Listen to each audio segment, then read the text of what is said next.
Circle, the issuer of USDC, is reportedly introducing a somewhat controversial, or at least amongst crypto purists, a controversial new feature, which is transaction reversibility in certain cases like frauds or disputes.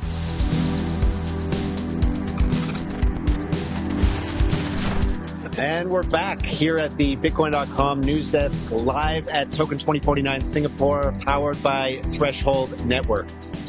I'm Graham Stone, co-hosting along with Bitcoin.com news and research gigabrain, Mr. David Sensel. And we're here to give you our weekly recap of the biggest news. So let's get into it. It's good to see you personally. Yeah, good to see you as well, bro. Let's get into it. So we got some bullishness, right? Vanguard, the $10 trillion mutual fund giant, is reportedly preparing a shocking pivot, which is to give its brokerage clients access to crypto ETFs. So this would be a massive reversal. Vanguard has long been one of the loudest critics of crypto, dismissing... They've been dragging their feet. They've been dragging their feet. They dismiss Bitcoin as speculative and lacking intrinsic value. It's still at the rumor stage here, but it looks like the rumors are coming from respectable sources. So Vanguard, reportedly pivoting to enable crypto ETF trading for all their brokers. What do you think did it? Was it the $50 billion of inflows into Bitcoin ETFs in like 18 months? Yeah, someone at the Vanguard may have noticed that and thought, maybe we should try to get in on this gravy train. 50 billion in inflows, you say? So, yes. Yeah, so obviously, if finalized, this would mark one of the most dramatic U-turns yet by a traditional finance in crypto. So pretty bullish. It would obviously mean more inflows into Bitcoin and crypto ETFs. Again, Vanguard has $10 trillion in the assets under management. So, I mean, call me when Warren Buffett gets in. That'll be like the last holdout, right? Yeah. What do you think? Yeah. All right. In regulation, this is also bullish. This is another bullish thing. Yeah. This time in regulation terms. There's a roundtable between the SEC and the CFTC. For those unfamiliar, the SEC and the CFTC have been fighting over the past, as long as I can remember. It's a turf war. Yeah. Who controls crypto regulation in the U.S.? No, I want to regulate it. I want the power. I want the power. Right? Yeah. So they had a roundtable. They acknowledge that there's some bad blood between the two, and I think they're now going to amiably carve up crypto. That's the idea. Yeah, that's the idea. Yeah, so CFTC Chair Caroline Pham, her quote is, "Financial markets are critical to fueling America's growers, producers, and innovators that drive our economic growth and prosperity." That's the rationale behind why they should actually do their job and regulate correctly. And also, it should be noted, since we're here live at a conference, that Pham has been on somewhat of a crypto conference event tour. Yes. She's at WebEx? She was at WebEx. And KBW? She was at KBW. She's also here, right? I'm not sure, but I wouldn't be surprised. So at least she's doing her part, trying to get out there. Yeah. If you want to be cynical, you could say that maybe she's trying to best position herself in the organization to go through the revolving door from government to industry, or just like situate what parts her organization is going to control. Oh, I see. In the resolution of the Okay. Well, anyway, another interesting part of this whole roundtable between the SEC and CFTC is that there was talk of perpetual trading being legalized in the U.S. And this has implications for two of the hottest projects that everyone's been talking about in crypto the last few weeks, or months actually, but especially the last few weeks, which is Hyperliquid and then the emergence of Aster. So the question is, I think, if perpetuals become legal in the U.S., is that bullish or bearish for these decentralized perpetuals derivatives exchanges? My sense of that is like just on hearing this question to not thinking too closely about build. Liquidity is king, and just because it's now legal in the U.S. It might be legal, not yet. Right. Global markets they probably rate around one or two winners. Yeah. Why would they be U.S. based? Yeah. Well, Not you. I wouldn't be surprised if the U.S. starts coming at players like Hyperliquid and Aster and be like, no, you just can't do that. You have to KYC everyone. And that will be that is the sort of the moat, or the reason people are using these decentralized perps dexes is because they don't have to KYC. And, so when the official version comes online in the US, you could argue that would end sort of the Hyperliquids and Aster's reason for getting so much traction. I mean, I think those are two separate fights. Though for me, it's will the U.S. force Hyperliquid to start KYC? That's one separate issue. Yeah. A lot of people think eventually, if Hyperliquid gets big enough, they'll go back there. Yeah. And then the counter, the second part to that is, at that point, will Hyperliquid be or has to be decentralized enough to like maybe make a case in court that you can't tell this decentralized protocol to KYC? Yeah. No. Well, I would also think that if they're going to make perp dex legal, perp dex trading or perp trading is legal in the U.S., that would be the first step to then next trying to ban the non-official versions, like the non-KYC versions, right? First, make it legal in the U.S. Here's the rules, and if you're not playing by the rules, we're going to come after you. Yeah. And again, though, like you see with Binance, right? It's like Binance, U.S. is much smaller than the global finance. Yeah. It really hasn't hurt finance. Yeah. International place. Good point. Yeah. All right, let's move on to another story, which is Circle, the issuer of USDC, is reportedly introducing a somewhat controversial, or at least amongst crypto purists, a controversial new feature, which is transaction reversibility in certain cases like frauds, hacks, or disputes. So crypto purists would point out that this goes against the whole immutability use case of crypto. David, I know you've got a differing opinion on this. Why is Circle on the right track with implementing transaction reversibility? This proposal to implement transaction reversibility. Well, before I answer, I would say that there's a lot of evidence that I supported this one statement setting token narratives. Oh yeah, you've been going on about this forever. Yeah. My mom, boomers, people who don't care about crypto. Yeah. They need transaction reversibility. You need chargebacks. Yeah. If you make mistakes, you got to be able to reverse it. Yeah. It's you have to have that. And for daily transactions, for daily life, who cares about immutability? Yeah, absolutely. That's just insane. And also, Circle clarified when it's the whole uproar around this that they wouldn't actually be reversing blockchain transactions. It's just they'd be adding a governance layer where people can send a new transaction to reverse what actually happened. So I've talked about this a lot. I've heard Amit Malakan talk about this. Basically, you're just adding a layer, right? Where the transaction goes in, it sits for a designated time of an hour. Yeah. And then if nothing happens, it sends it out.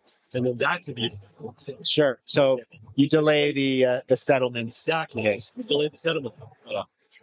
And there's many ways to do it. And it's opt in. It doesn't mean that every transaction has this. Yeah. Now, just zooming out to the big picture, the reason why this is important is basically this kind of rule or this kind of capacity, Circle would argue, and probably most people in TradFi would argue, is required, is necessary for TradFi to actually adopt crypto rails. Yeah. And again, to me, this is a necessary step to be adopted to mainstream. Yes. You and I talk about this all the time. Like, how deep are we in crypto? We're at a crypto conference. We're on a live stream. Yeah. We've got great chants everywhere. No, It's proud. hold them back. Yeah. You guys can't see it, but trust me, it's there. When I send you money to settle up a tab, like at a restaurant, I like sweat about it. Oh, yeah. Right? Like, I'm like, okay, is this real? Is this? Yeah. You check 3 times, and then you go check the Block Explorer. Did it go through? Like, yeah, that's not how you onboard 1 billion people. No. crypto. That's how you like what's it called? Get people to onboard for one transaction. And then they're like, I'm never coming Never back. going to use this code. And then to go through. So yeah. And that's very. All right. Let's And also, Yes. this one last thing. People who are upset about this, we're talking about stablecoins. Yeah, they're already censorable. Yeah, I mean, they're already like, it's already centralized organizations. Yeah. Right? These are not like Bitcoin-backed smart contracts. Yeah. Stablecoins on it. Get out of here with this. Yeah. All right, let's move on to Coinbase's whining. What do we got, David? All right, so Coinbase, and I would have to say others like PayPal. I think several others too. But they're going on the offensive against all the big banks and the bank lobbyists over stablecoin reports. As you might be familiar with, the Genius Act has stipulations put in place by the bank lobbies to forbid yields on stablecoins, like U.S. sanctioned stablecoins. Yes, and of course, people are just getting around that by changing the word yield to rewards. I mean, And at the time, I told you, I said this is a nothing burger. PayPal and everybody else, Coinbase, they're going to find ways around it. There's infinite ways around this. yes, This thing, which is probably why they let it go through. They didn't like it. See what's going. yeah. All right. Anyway, so Coinbase, what did they write here? Yeah, Brian Armstrong said they're blasting the banks for hypocrisy, saying they're just mad they're losing. Big banks don't need another bailout. They need better products. So, the banks are basically, they're complaining, hey, you can't offer yield. Coinbase does offer yield. They recently just unveiled a product for Canadian customers, 4.1% yield on USDC on their dollar holdings in their bank accounts. Canadians get typically 0 interest on their actual money, like the fiat money in their bank accounts. So, You hear that? 10 Canadians that have crypto. Those 10 Canadians now can get 4% on their stablecoin yield. yeah, So with 9 of your friends.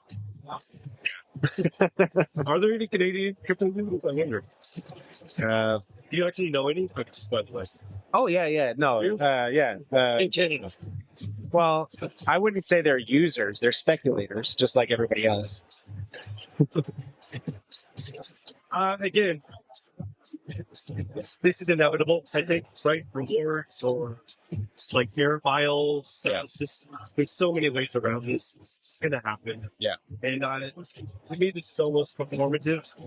Yeah, I have to feel like the bank lobbyists know that this is inevitable. They're just trying to slow down the inevitable results. So, All right, let's move on to another interesting story, which involves Circle. So they are partnering up with Deutsche Force Group, one of Europe's largest market infrastructure providers, to integrate stable coins directly into core financial markets in Europe. So the partnership will bring Circle's USDC and EURC, so their European stablecoin, into Deutsche Börse's ecosystem, starting with trading on the 360T platform and the 3DX digital exchange, plus custody and settlement through Clearstream and crypto finance. So first deal of its kind between a European exchange operator and a global stablecoin issuer. CEO of Circle, Jeremy Allaire, said the collaboration will reduce settlement risk, cut costs, and improve efficiency for banks, asset managers, and the wider markets. I think this is a pretty big deal, actually, David. What's that? Well, because it seems like they're trying to actually integrate stablecoins into the financial system, like stock markets in Europe. That kind of seemed like just only a year ago. That seemed much further away, and it actually seems like it's happening now. Yeah. I'm going to be a wet blanket. Those right here. But as far as like stablecoin usage, the U.S. and Europe kind of non-markets. I was speaking with Paolo. Yeah. My good friend Paolo. Were you on his private jet? Close enough. Private rooms in a fancy hotel. Okay. But anyway, all the users are in the global south.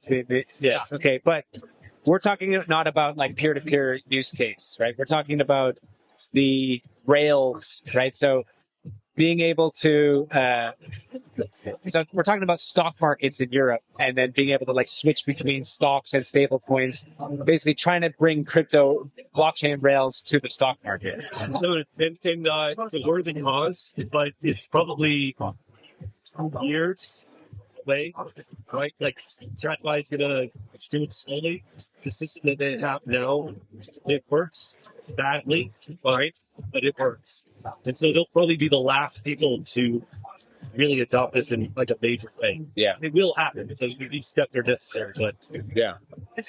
So, speaking of TradFi being slow at things, I want to bring up this other story about Iran. But before we get to that, Swift, yes, there we go, is proposing using blockchain. And they're not going to be using, their proposal is not to use Ripple, as it's been rumored for like the last decade, but actually to create their own consortium of banks, big banks. There's a ton on the list: Bank of America, Citi, JP Morgan, HSBC. Do they? It goes on and on. Do they have a blockchain name? Is it Swift? I don't know, but Consensus is involved. So basically a private permission blockchain between these giant financial institutions to replace Swift, right? So Swift is making Swift. Swift is making Swift 3.0 or whatever it is, right? 3.0. So they're not going to be adopting someone else's that was created for them. They're going to be making their own. That's what it seems like. I think this is huge news. Like, I think it's just so funny, like that for years and years and years, people have been saying, "Oh, Swift is going to get replaced by our blockchain." But who here hates Swift? Everybody hates Swift. Yeah, Swift. But actually, and I was listening to an interesting podcast the other day about this, Wart, with someone, I forget the guy, but he's like, Swift is actually really decentralized. It's an extremely decentralized network. There's like 10,000 nodes. Yeah, right. The dollar is a very decentralized. Yes, yeah. And the problem is the tech is from the 60s. So the plan here is to just upgrade the tech to blockchain, and it'll still be as decentralized. They've got all their consortium of people involved here, institutions involved. So they might actually fix cross-border payments. But okay, I agree with all that, except the tech now, do they really have to charge what they charge now? Right? Like, yeah, so okay, exactly. So like, it is a monopoly, gouging, terrible monopoly. The fees that they charge with modern tech should not be. So they're disrupting themselves, I guess, here. Presumably they're going to be making less money on international transfers, but maybe actually doing more. They realize they have to compete now. Yeah. I mean, I hope they fail. Personally. I hope they fail miserably. Yeah, I don't think they will. I think this is going to be adopted. I think they finally. It'll take a time, as we were saying. Like it takes them forever, but I think this is.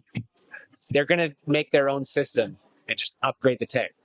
What was the transaction volume on stablecoins last year or up to this point? Like Visa had 14 trillion or something like that. Yeah, but and stablecoins had 15 trillion Yeah. already. but those are two very. It's not apples to apples comparison. No, I get that. My point though is they take into account how many stablecoin outlets have launched this year. Yeah, With a sole focus on stablecoin transaction settlement. yeah, You have like Tempo for Stripe. yeah, Plasma just launched this week. Yeah. To like great fanfare. yeah.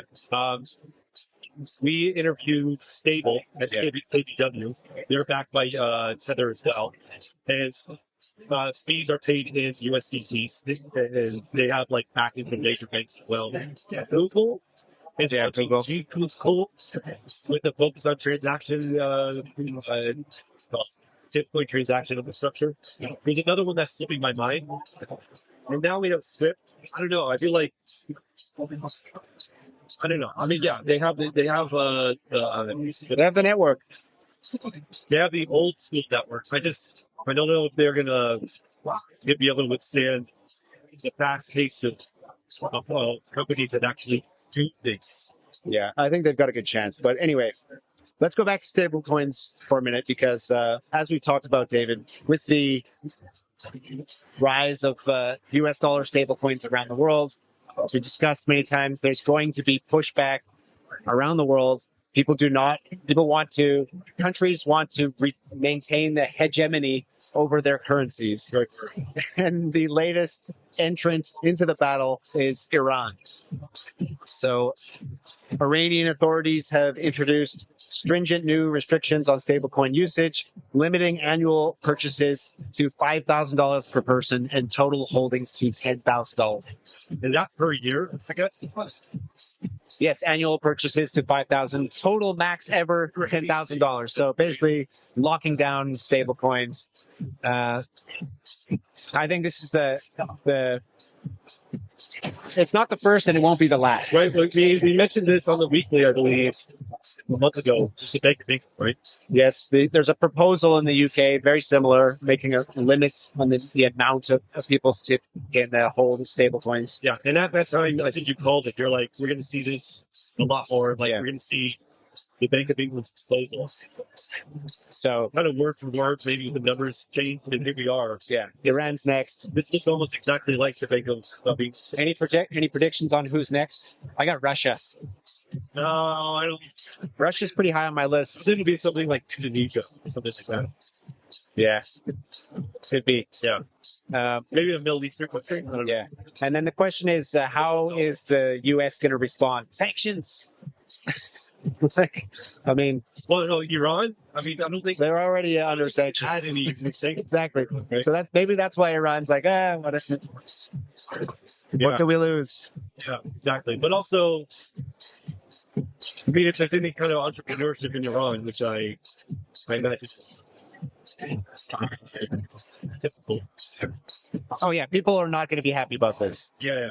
But also, I think they probably just ignore it. The only way to police this is via centralized exchanges. So it's stablecoin usage is still going to continue in Iran, but it's going to get pushed to peer-to-peer networks. Where it probably already is, though. Where probably a lot of it already is. But, it'll slow down adoption of it, but it's not going to stop it. Yeah. All right, we got two more stories. Let's talk about Aster for a moment. So Aster, the up-and-coming entrant in the perpetual derivatives space, rose to fame over the last couple of weeks. Yeah. And briefly hit number one for 24-hour transaction volume, beating Tether of an M&A protocol or in the space. Briefly beating Tether, pulling in almost $29 million in 24-hour fees. where Tether was 22 million. And its competitive, Aster's competitor, Hyperliquid, was down at like 2 million, I think, 2 or 3 million in that period. Tether is back up to number one. This is just from a few days ago. But the point is, Aster is pulling in a ton of fees. Why is that not the whole story, David? Well, so Aster's like prize is well known, and I covered it in my newsletter a little bit, like some of the puzzle posts. Yeah. I put in $100 and I made $700. Yes. But in the second half of last week, all these problems started coming up. Accounts were getting frozen, negative balances. Okay. Yeah. Yeah. A lot of people have been complaining that the platform isn't as slick as you would hope. They had some like glaring mistakes, but again, honestly, for me, those aren't really. It's a new platform. You expect this kind of thing. I would say some of the more worrying things are things that we talked about, like watch trading. Yeah. Well, so people are trading a lot of volume on Aster in hopes of getting an airdrop. So they're basically points farming, right? And then if you look at that, can be verified by the fact that by the open interest numbers, right? So open interest on Aster is like 1/10 of the open interest on Hyperliquid, while the volume numbers are reversed the other direction. So Aster's volume is like 10x Hyperliquid. So what that's telling you is that people are just like trading back and forth points farming. So it's not sustainable. Not only that, but like apparently some very good traders that I follow were posting graphs of how the open interest was being put into the books, and it looks like it's not like spiky like you would do. It's like it looks like Legos. Okay, so what does that mean? It means like you're not even trying to hide that it's a computer. No, I sort see. of watching the thing, right? Like there's nothing natural about it. The overall open interest in how things are being traded. Yeah. Again, I wish him the best of luck, but I think maybe this next bit I don't know. Might have been the flash in the pan, but not the first flash in the pan for perp dexes, right? Well, DYDX. Well, okay, it goes back, right? We've had waves of these. Yeah, I mean, we talked about this with meme coins earlier in the year. I think when you have one coin pick off like this, that does not meme coin season create. It has to be like 2 or 3 coins after that. Yeah. Where you're really like, oh, okay, this is a new meta. Yeah. So if Aster holds and if there's like echoes of Aster or whatever, then you could say, oh yeah, we have a new meta. Yeah. It's perfect meta. Right now, I'm not convinced. Yeah. And I think, as you've mentioned, David, with these perps dexes, it's all about liquidity. So it's probably a power law. There's going to be like one that has 80% and then maybe a competitor. All right, let's move on to our last story for the week, which is that legendary cryptographer and Bitcoin OG Nick Szabo is back. And he's been posting on X. I don't know what happened to him. He kind of retired, but he's back. He's been posting on X, and he's been saying that Bitcoin is king. And the reason is... Breaking news. Breaking news. Right. Okay, so people were getting into the comments saying, hey, check out my project. And he was like engaging in good faith. But then he said, okay, the reason Bitcoin is king is that so many of these other projects have, quote, prioritized so many other deseriata over trust minimization. So Nick Szabo, a fan of... can you explain the etymology of this word, deseriata? He's a fan of poems from the 1920s, I think. Yeah, so bells and whistles? Yeah, bells and whistles, things that are attractive to look at. Yeah. But it maybe actually like through capital are not very important in terms of like what the actual thing itself is. Yeah. And then the real thing itself is, according to Nick Szabo, trust minimization, right? So that's why Bitcoin is so valuable. Decentralization, trust minimization. Get out your telegraphs. Send the news to the East Coast, West Coast. Szabo. By the way, a team member with us at this conference. I'm not gonna out him. Believes that Mr. Szabo is Satoshi. A lot of people think Szabo is Satoshi. So when I hear a phrase like this thing that you just said. No. Like I'm coming out of retirement and I'm going to tell you, Bitcoin is king. Oh, okay. Because of Desiree dudes. I'm like, this guy's not Satoshi. He's not Satoshi. No, God, There's no way. There's no way. No. Desiree dudes. Satoshi was not writing like that. Anyway, great guy. Definitely not a CIA agent. CIA plan. All right, that's it for the weekly. So thank you, David.